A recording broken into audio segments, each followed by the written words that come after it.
Hey everybody, we're finally here at the final film of the Harry Potter franchise, Deathly Hallows Part 2. Now, we already know who all the main cast are, so we're just going straight to it. Carry on from the tail end of the previous film, after Voldemort retrieves the Elder Wand from Dumbledore's tomb. He proceeds to, you know, do his pretty much like, you know, trying to find Harry to kill him. Uh, After burying Dobby, Hermione presented to the other duo that she retrieved a piece of hair from Bellatrix when she was torturing her that kind of fell on her. So, realizing, because also didn't mention this in the previous review, that in the cell with Lovegood, Ollivander, Ron, and Harry was also the goblin, um, what's his name? Grip Hook. And, uh, most goblins worked at Gringotts. And realizing that Bellatrix got, upset that and confused that they have possession of the Gryffindor sword when it should be in her uh, vault in Gringotts. So they figure, okay, she got this upset and confused. It's like, okay, they conclude that, okay, she's upset that somebody trying to get into her vault. Why is he this upset? She's Voldemort's right hand. She has to have one of the Horcruxes in there. So using Griphook, who they promised that they'll give the Gryffindor sword to him in exchange of getting them inside Gringotts so they can get inside the vault to retrieve the Horcrux that's inside. So they uh uh they just, using the Polyjuice Potion, Hermione transformed into Bellatrix, which is kind of weird. They don't change the voice too. Kind of weird, but I love. Uh, crap. Uh, Shoot, I'm blanking on the woman's name. I really like her. Helena Bonham Carter. I love her acting, and honestly, I kind of have a thing for Bellatrix, even though she's crazy as hell. It's the goth look. It just does something to me. Just the whole Bellatrix outfit that she got going on. It's like, oh god, it just does something for me. Especially when she's doing the whole goth look thing. She's so hot. But anyway, so the way she's portraying, like, it just shows the level of craft, the skills she has in her craft as an actress. The fact that she has to play as Hermione playing as Bellatrix. So she has to play very awkwardly, like how Hermione is kind of like puppeting her or something like that. So it's just coming across, awkward, but it's just so intentional. It's brilliantly done. Um, well, Harry uses his invisibility cloak, over um, Grip Hook, and Ron just wears like a normal disguise with like a beard that actually looks kind of decent on him. So they trick one of the bosses in Gringotts to take them to the vault.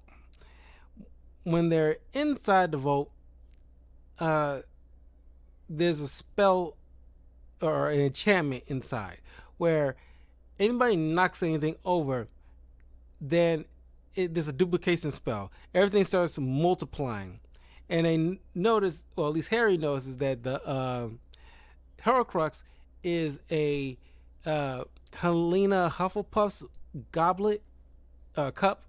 or Helga Hufflepuff, one of those other founders of Hogwarts.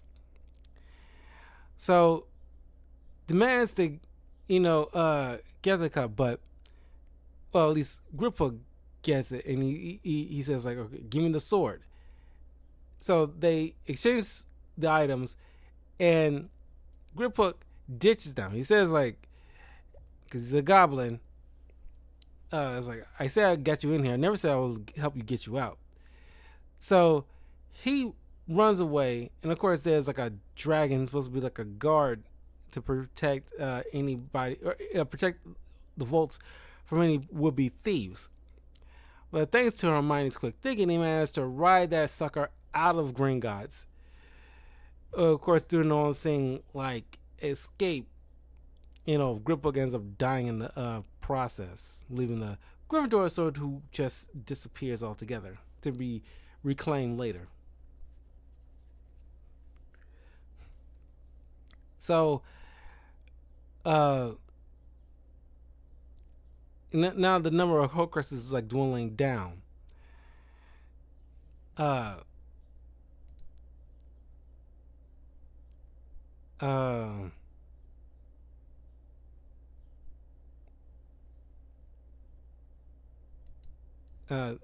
uh, Thanks to his connection with Voldemort, Harry realizes the next Horcruxes uh, uh, is in Hogwarts, but he doesn't know what that is. But he does know it's connected to Rowena Ravenclaw, another founder. They end up porting to Hogsmeade, where they end up running into Albus Dumbledore's brother, Aberforth Dumbledore. And he was the one who sent Dobby to rescue him from the cell, who Harry thought was a Dumbledore who somehow was alive, but he just look alike. It turns out this Dumbledore has been helping Harry for, at least through the past couple of films, definitely in the last film. So, thanks to this old portrait of the Dumbledore brother's sister, who passed away when she was very young, is a doorway. It was kind of like a secret entrance to Hogwarts. Neville comes through and leads them directly to Hogwarts, where all the students are just, pleased as punch to see the trio. And he, asks for the help to find like this item, which he doesn't know what it looks like. All he knows is connected to Ravenclaw. So at least they narrow down the search. They gotta check the Ravenclaw dormitory. So, but the students all get called into an assembly by Snape, who's now like the headmaster of the school, stating to everybody, any staff or student aiding Harry Potter at all will deal with consequences. But Harry shows up, and McGonagall defends him, and there's a duel between the two teachers. But very slickly, I don't know how many people probably caught this, but I peeped this, immediately. When McGonagall fires, two other Death Eaters that's like, assigned teachers or whatever, was sitting behind Snape. All the attacks McGonagall was throwing at Snape, he deflected it and kind of whipped it at them, knocking, taking them out. And then he turns to a puff of smoke and flies out the window.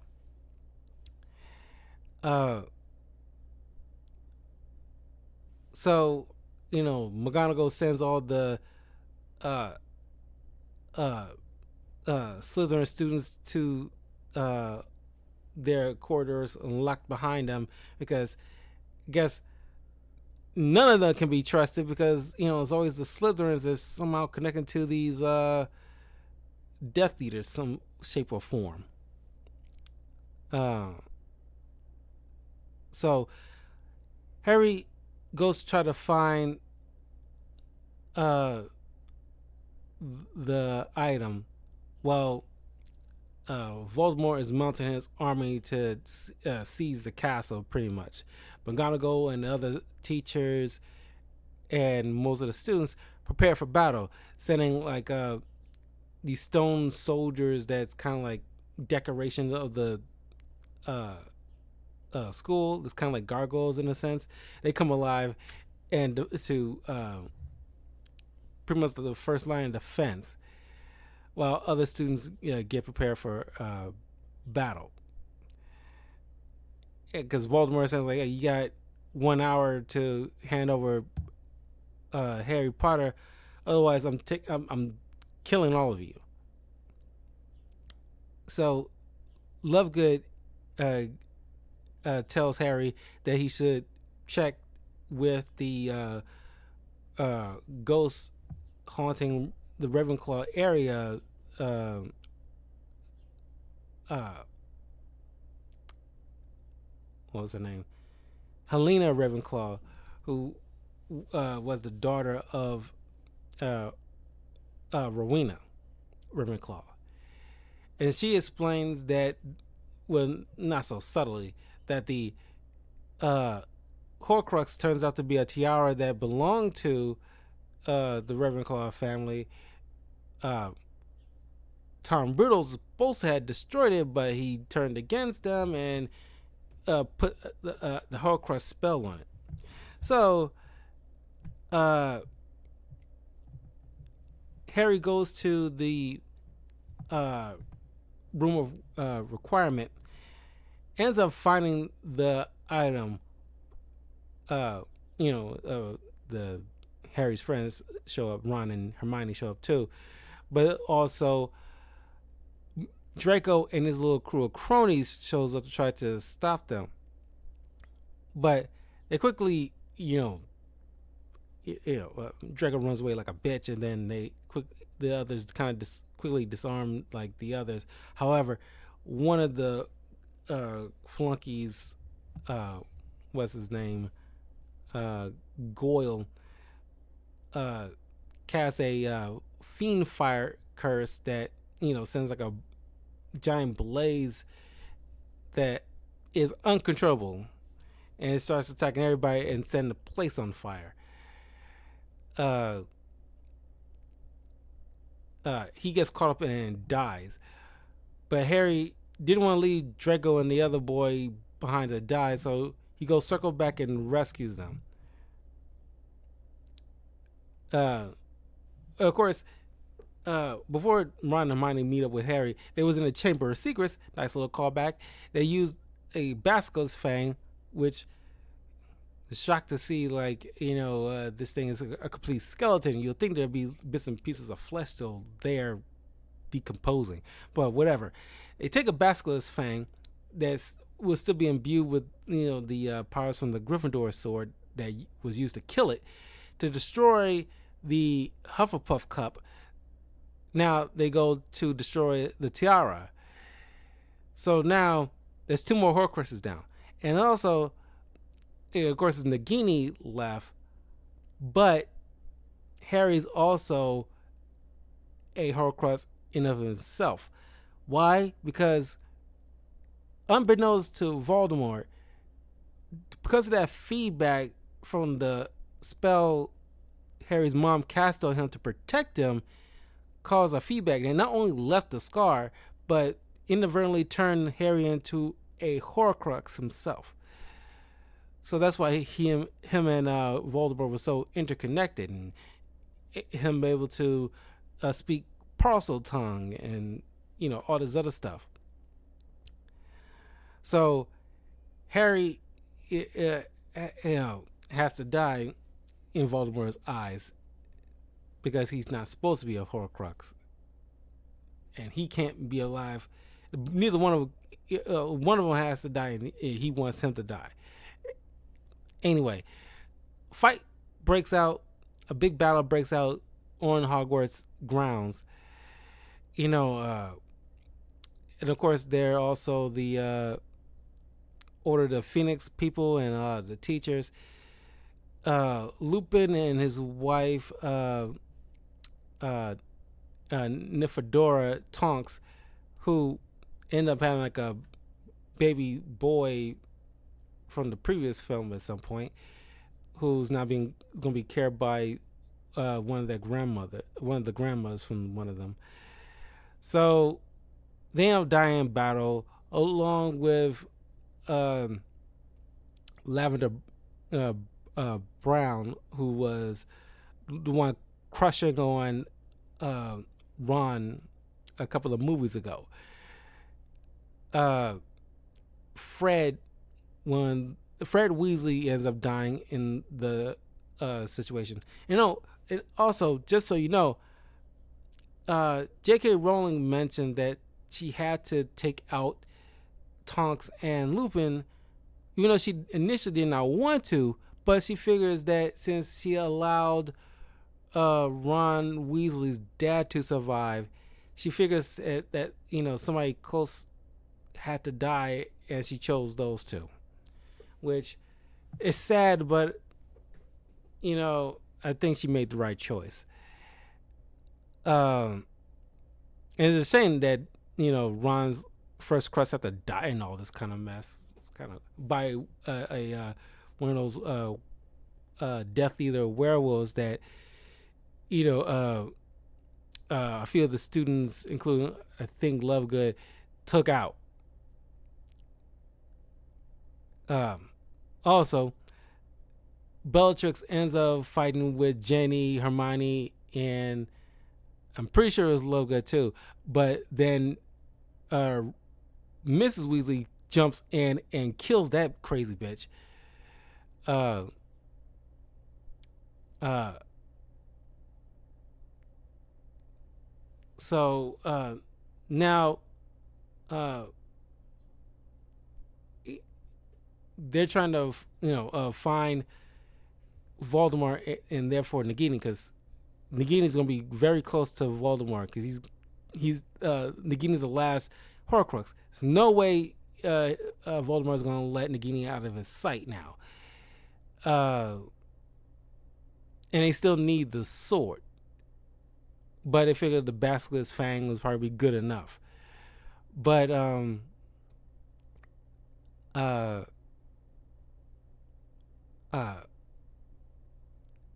thanks to the connection they had, Harry realized, okay, Voldemort is going to be speaking with Snape. So we got to find Snape. So they go to a tower where inside Snape is talking with Voldemort. They overhear that Voldemort decides to kill Snape because since he's the one technically disarmed Voldemort, the elder Ron isn't responding to him effectively because the wand acknowledges Snape as the rightful owner. So he has Nagini kill Snape, and as they leave, Harry and the others go in and with his final words, he tells Harry to take his tears because they hold the memories. He needs them to go to that Dumbledore's room and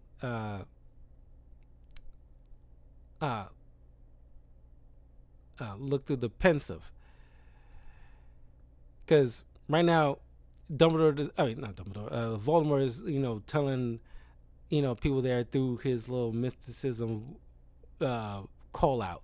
It's like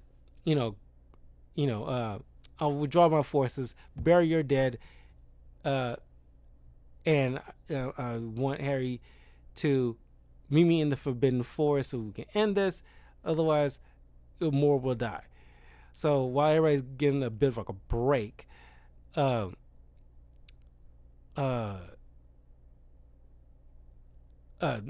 Snape tells Harry he has his mother's eyes.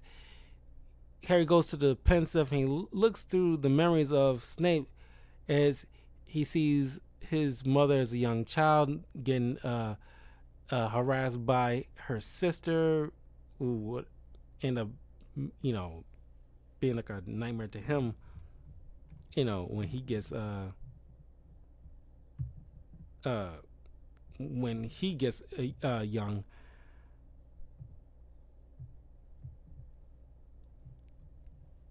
Uh, Snape, meets up with her, sparks a friendship, and he becomes to understand that Snape was in love with his mom.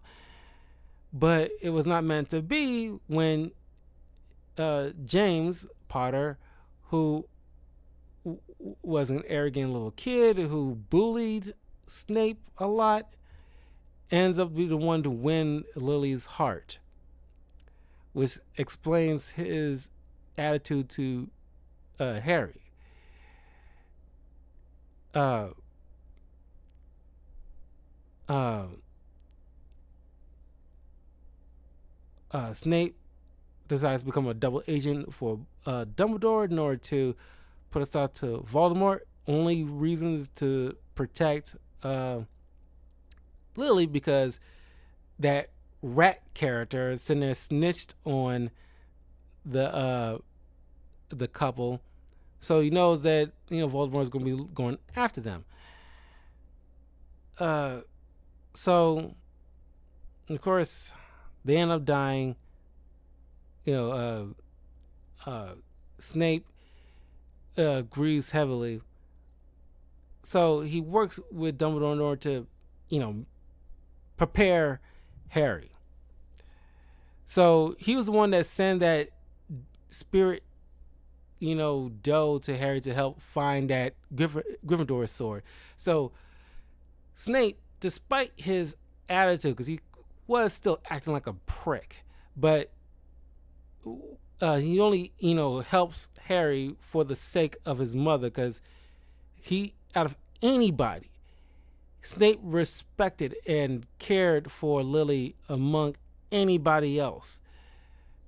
So for her sake, he made sure that Harry is well protected, and because he's the one that saved him from that jinx of his broom in the first movie. He's like, he went out of his way to help, but he didn't want to make it too obvious. So that's why he went so hard, being like a complete dick, just to make sure he fools everybody, to make sure they hate him, so it'd be believable that he works for Voldemort, and Voldemort believes that he's all in on his side of things, but he wasn't fully. But this is like a deep cover agent.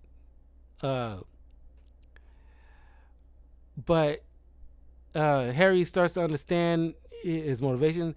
He killed Dumbledore because Dumbledore was already dying, because trying to take out one of those Horcruxes kind of caused like a feedback, and he's slowly dying. Probably had like a year left to live. So he figured he wanted to go out on his own terms, but also uh, making sure that his death served a purpose, not allowing Draco to pretty much damage his soul by causing him to kill him. But you take that responsibility on Snape, so it can help also Draco. So Draco, even though he was a punk, but he wasn't a murderer. So Harry now fully understands. He realizes, okay, Dumbledore left him also a resurrection stone in the Golden Snitch. It's one of three. What do they call it?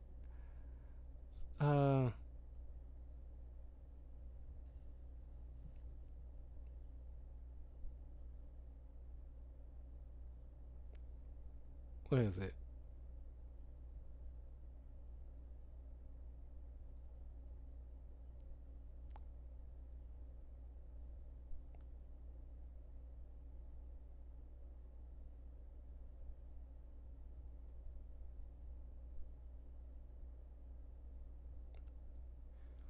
It's one of the trio of things that help deal with prevent death or hide from death or something like that.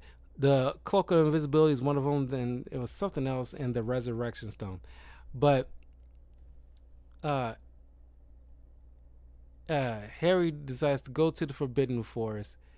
Before he meets up with Voldemort, he uh, sees the spirits of his parents, Lupin, and Sirius Black, who gives him comfort knowing that, hey, we're with you all the way. And he knows that since he's technically a Horcrux, he has to die. So he meets up with Voldemort. He allows him to use Avada Kedavra on him, which technically kills him. So inside Harry's mind, he speaks with Dumbledore and sees like that little remnants, was very disgusting looking, little remnants of the piece of Voldemort's soul that's being killed off. So he won't have any kind of connection to Voldemort anymore. Dumbledore mentions to him that, hey, this is limbo. You can choose to move on to the afterlife, or you can go back to the real world. And obviously he has to go back to the real world because Voldemort is still around. He needs to be taken care of. And Harry's obviously wanted to do it. So using the Resurrection Stone was like a one-time thing. He comes back, but he plays dead. And I think it's thanks to Draco's mom, who kind of plays along. So, because she wasn't with all this mess either. And she didn't like her son getting involved in this mess because of the dad, mostly. But, and of course, Harry had to go because they apparently had Hagrid bound and gagged throughout the entire fight. They captured him somehow. So, trying to display Harry's dead body in front of everybody, Harry gets up, completely alive and well, after Neville's big speech and something like, hey, Harry didn't die for nothing. We're doing this for Harry. And it's like, Neville's actually the, unsung hero in at least a few of these movies, especially this last one. So Voldemort, pissed off that Harry's still alive, goes chasing after him. And of course, the Malfoys decide to run away. They're just like, F all this. This is crazy. So they end up running away, out of this entire mess, ditching the whole Death Eaters. A lot of the teachers and a bunch of other people take out the rest of the Death Eaters. And I love this, ballsy move by Harry, where him and Voldemort is at the edge of a tower. And it's like, come on, Tom, let's end this. He grabs him and just, dive bombs off the platform, hoping just to kill them both. It's like, I'm willing to take you out with him. We started this together. We're going to end this together. That is a ballsy move. So, of course, Voldemort, not wanting to die, has to turn to, has to choose to fly, holding on to Harry. Harry's holding on to the meantime. So they ends up falling back into the court. Ends up in like a magic wand dueling battle. And of course, Neville finds the Gryffindor sword and uses it to cuff the head of Nagini.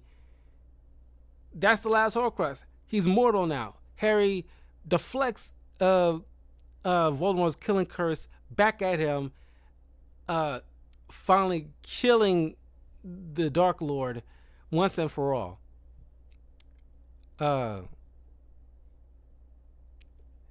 So now the Elder One technically belongs to Harry, but Harry, not one that responsibility anyway, he breaks it in half and tosses it into the lake. Fast forward 19 years. Harry's married to Jeannie. Ron is married to Hermione. Draco, has his own wife and child. They all sending their kids off to Hogwarts. And he names his son, his firstborn son, Albus Severus Potter. And offering his son comfort because he doesn't want to be sorted into Slytherin house, because apparently that house has a really bad reputation where people too freaked out to go there. But he assures his son that the sorted hat will take your choice into account. But you're named after one of the lead teachers of the house, so you hold that with high esteem. So the movie ends with the new generation going off to Hogwarts, and that was Deathly Hallows Part 2. It'll be a lot more fascinating if you want to make a TV show about Harry Potter. How about a TV show set, a few years down the line, or talking about something like the creation of the Hogwarts and the founders who the houses will be named after. That'll be a lot more interesting. Or a TV show about the other schools and what they're going through. May not necessarily run parallel with what's going on in Hogwarts, but gonna be set in whatever time period you want it to. But Harry's little adventures have been told. Don't need to be rehashing that in a TV show format. Personally, that's how I feel. But that was it. Whew, that was a lot. It's been like weeks going through all the Harry Potter films. But moving forward, I'll be going through quite a few Wes Anderson films, reviewing those. I'm in the mood to rewatch some Wes Anderson films. Then after that, who knows? But in any case, I will see you all next time. Take care. To all my Hufflepuffs out there, you all are fantastic. Shout out to all the other houses too. Y'all less than fantastic compared to the Hufflepuffs, just saying. But leave a comment below. Let me know, have y'all been rewatching the Harry Potter films since the TV show's announcement and everything with that going on?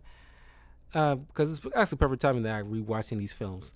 But anyway, take care, and I'll see you all next time.